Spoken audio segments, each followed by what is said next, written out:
Each Islander kayak is made by putting a carefully measured amount of polyethylene powder into a mould and then cooking it into shape whilst it rotates. After carefully controlled cooling, we open the mould to retrieve a solid kayak. We use only the highest quality UV stabilised superlinear polyethylene, which gives the best possible strength and impact resistance. Our facility is used exclusively for making kayaks, and we use the same materials and technique to mould tough whitewater kayaks as we do in our Islander boats.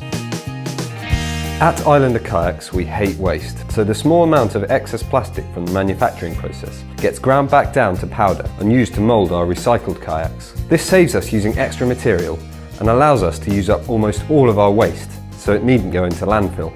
Every recycled boat comes out in a unique colour and pattern, depending on the mix of colours ground down to make it. Because the plastic in Islander Kayaks is of such a high quality, it manages to retain great strength characteristics even when moulded for a second time. We subject the recycled plastic to the same rigorous testing as our whitewater boats, and it's more than strong enough to use in these sit on top and touring designs.